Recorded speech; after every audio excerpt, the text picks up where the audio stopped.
Hosted by you/Brightside256. I have seen a lot of crazy people in my life, but my potential future mother-in-law is the absolute worst person I have ever met. I, 30F, have been with my boyfriend, 31M, for 8 months now. For the first few months, everything was amazing. He is the sweetest and most caring man I have ever been with. He likes to surprise me with fun dates and flowers for no apparent reason. The biggest surprise of all, though, was when I met his mother. I met his parents for the first time a few months ago. The first thing his mother said to me when I walked in the door was, "Are you Jewish?" I am not, and I am not particularly religious, but I was raised Catholic. Once I told her this, it was the beginning of the madness. She immediately stopped talking to me, acted as if I didn't exist. I was extremely nervous about meeting my boyfriend's parents, so this broke my heart. I was determined to make a good impression, so I kept trying to connect with her. This was a huge mistake, and I should have just let it go. Once we were all seated for dinner, she finally decided to try and make conversation. I have naturally red hair, and she asked me if my parents have the same color. I told her that I have the same hair as my mother. She then had the audacity to ask me, "Does the carpet match the drapes?" I had no idea how to respond and just sat there, stunned. Seeing my reaction, she said, "Don't worry, I'll just ask my son about it later." I looked over at my boyfriend, who seemed equally shocked, but he didn't say anything. She then started to go on about my hair being too curly. She told me that I really need to learn how to run a brush through my hair and think about my appearance more when I'm out with her son. Then, when I didn't eat much at dinner, she gave me her version of a compliment. I was told it was good that I am watching what I eat because it would be a shame if I got any bigger. This was just my first meeting with this woman. As soon as I got into my car, I burst into tears and cried all the way home. My boyfriend was texting me and apologizing for his mother's behavior, but the damage was done, and I told him I needed time to think. He went into apology overload after this, sending flowers to my office every day and leaving me messages begging me to talk to him. I finally agreed, and we went out to dinner. He told me he had spoken with his mother about her inappropriate comments and swore it would never happen again. With this reassurance, I decided to give it another chance. Fast forward 2 weeks to when he invited me to a family birthday party. This time I would also be meeting his sisters and grandparents. His grandparents and sisters are awesome people. They asked me normal questions about my job, family, and friends. His mother seemed to be avoiding me throughout the evening, and honestly, I was okay with that. I went to grab something from my purse and noticed that it was not where I left it. I looked everywhere but could not find it. I went and asked my boyfriend, and he began to help me look. He then got a strange look on his face and quickly went upstairs. I could then hear a lot of yelling begin upstairs. He came back down holding my purse after a few minutes and told me that we were leaving. Once we got in the car, I asked him what was going on. His mother had taken my purse so that she could see my driver's license. She intended to try and run a background check on me. He told me she had mentioned this earlier, but he honestly thought she was joking. I thought it was best to avoid any of his family functions for the time being. This worked out great for a while, and he went to his family parties alone. He would ask me each time before leaving if I was sure I didn't want to go, but I always declined. Last week, his family had their family reunion, and he asked me to please come with him. I was very reluctant, but considering there would be so many people present, I didn't think she would pull anything. When we got there, everything was going great. I met his extended family and got to catch up with his sisters. His mother did seem to be shooting me death glares all night, but I brushed it off. Soon, she came over and joined a table I was seated at with his sisters and some cousins. The conversation was pleasant as we were talking about his sister's children. His sister has a daughter who is 12 and the same age as my niece. I then showed his sister a picture of my niece on my phone. His mother took a look at the screen and began to laugh. She told me she hopes that if I and her son ever have children, they don't look like my niece. My niece is beautiful, by the way, and she is only 12 years old. What kind of monster attacks a 12-year-old child's appearance? This was my breaking point, and I went off like a volcano. I started to scream at her and told her she is the most evil person I have ever had the misfortune to meet. I told her that if I ever did have children with her son, she could be certain she would never meet them because hell is too far to travel to. I'm not 100% certain about everything I said, but from what his younger sister later said, it was epic. She began to play the victim and wailed that I had just misunderstood her joke. My boyfriend came rushing over at this point, and she threw herself into his arms, telling him I am a horrible woman and he needed to throw me out right now. He told her that wasn't going to happen and to stop making a fool of herself. She seemed to accept this for a moment and sat back down, but she just kept sobbing that I didn't understand how to take a joke. Then something in her snapped as she noticed something my boyfriend was holding in his hand and began to have another meltdown. I didn't understand what was happening at this point and just stood there watching a grown woman pitch a fit like a toddler. None of what she was saying made any sense to me, as it was mostly incoherent screaming, but I did pick up on many derogatory comments directed my way. My boyfriend then told me we were leaving and told me to grab my things. As I started to get ready, his mother made a lunge for my boyfriend's hand and grabbed the small box he was holding. She then looked me dead in the eyes and said, "You will never have this ring, you little beach." She ran outside and threw the box down a storm drain. It turns out that my boyfriend was intending to propose to me. He had just obtained his grandmother's ring while we were at the reunion. His grandmother is completely heartbroken because now her ring is down a storm drain instead of continuing on in the family as she had always wanted. I don't know where to go from here. I'm devastated, confused, and exhausted. Can I ask him to never see his mother again? Is it my place to say something like that? I'm sorry that my story is so long, but I really needed to get this rant off my chest. Update 2 weeks later. I have been receiving a lot of messages asking for an update on the ring situation. Unfortunately, it could not be found. The city came out to try to assist, but they were unable to uncover anything. My fiancé and his family were devastated by this, and many of them have ceased communication with my future mother-in-law because of it. The ring held significant sentimental value within the family, more than I had understood at the time of writing my first post. This was literally the straw that broke the camel's back for many family members. His sisters have chosen to maintain contact with his future mother-in-law, and one of them told me that she is playing the victim card, claiming she had a mental break and that we all need to be more compassionate and understanding of her. I call this total crap, and I know she knew exactly what she was doing when she threw the ring down the storm drain. I have a theory that the ring never went down the drain to begin with.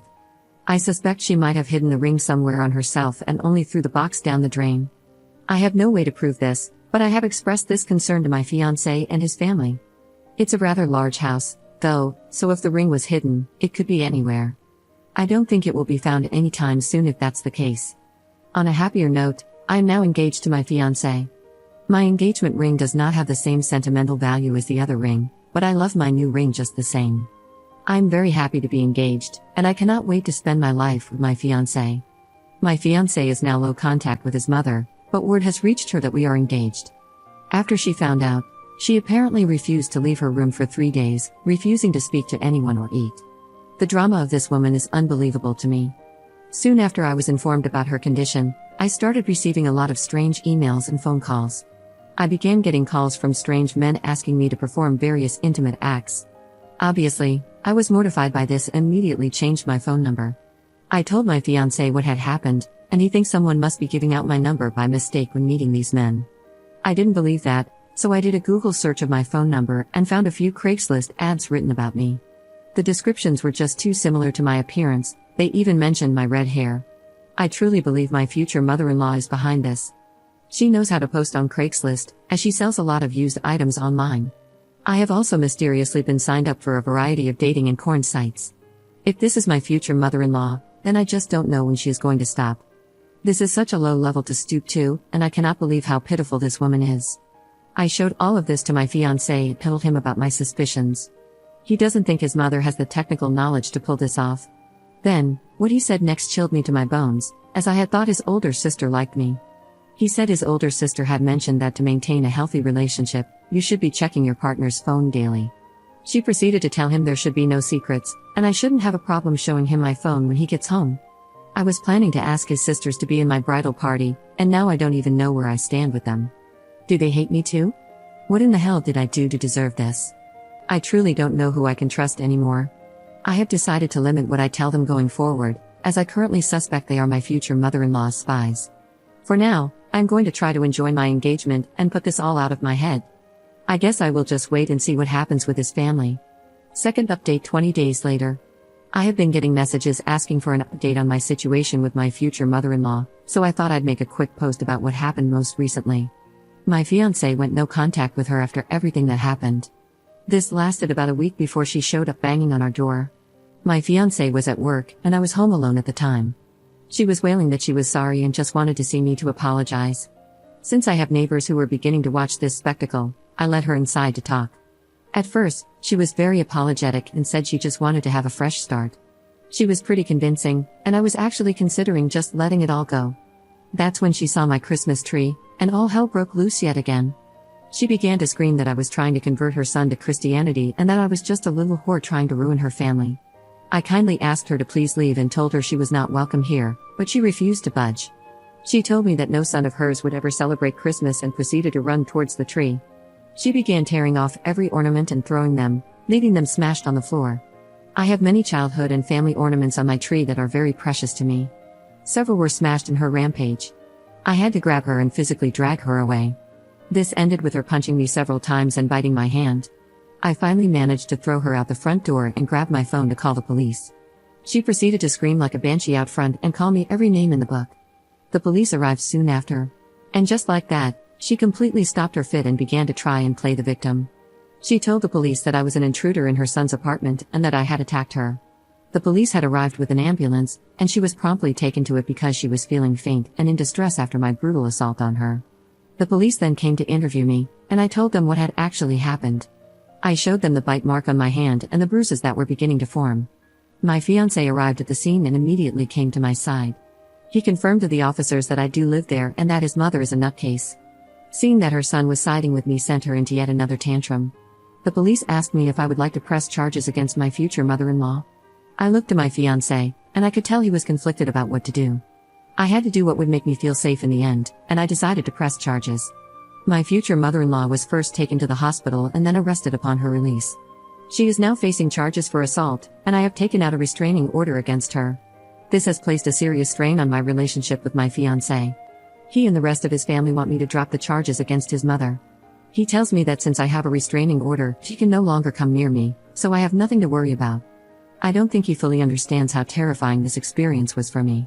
He tells me that it is my decision in the end and that he will stand by me, but he doesn't want to see his mother go to prison. Part of me just wants to pack my bags and run. I told him that I felt this way, and he is begging me to stay with him. He says that we can move and have no contact with his family in the future. I am so confused and conflicted about what to do. Third update 6 months later. Well, everyone, I know I will be trashed for being so stupid, but many of you have asked for an update. I left my fiancé after everything happened, and I was heartbroken. A few days after leaving and staying with my parents, I found out the news. I am pregnant. I went to the apartment to tell him the news, and his mother was there. Yep, he decided to side with her. She screamed the loudest banshee scream I have ever heard. She told me I needed to get a termination immediately. I told her that I would not do that. I planned to keep the baby. That is when this monster attacked me. She started to hit me, including my stomach area. After this, I called the police. The bastard did nothing to help, only said stop to her from the sidelines. I think he wanted the baby to die. Luckily, they are doing just fine. I truly regret dropping the restraining order. I now don't know what to do. I think he still has rights as a father, but I don't know how to fix it so they don't have access. I am now pregnant and alone, living with my parents. Any advice is appreciated, but please leave out the negative comments. I am not sure I can handle them. Fourth update 1 month later. I have been asked many times about what happened afterward. When I got home that day, my mother took one look at me and was furious. I had a black eye and bruises. I declined the ambulance and went straight to my parents' house. My mom led me to my bed and made me a cup of tea. Then she just kept asking, "Who did this?" She thought it was my ex, but when I told her the truth, she was even more furious. I explained everything to her that had happened. I had never told her before and shared all the graphic details. She calmed me down and left to go make me some food. But she actually left the house. A few hours later, she came back. She had what she called her trophy, which was actually a large clump of my ex-future mother-in-law's hair. She had put it in a memory box. She told her that she would never lay eyes on her grandbaby and said many other colorful things. My mom is actually a former bodybuilder and very into fitness. After that, I got a call from my ex, and he just screamed at me. Mom took the call and told him never to contact me again or he would get the same treatment that was given to me. He has not contacted me since. Editor's note. There are posts made by Op that were deleted, so the story might feel a little incomplete to some of you. She hasn't updated her situation with her mother-in-law and her ex in almost 2 years. We can assume that the situation is concluded. Hopefully, everything is going well for her and her baby.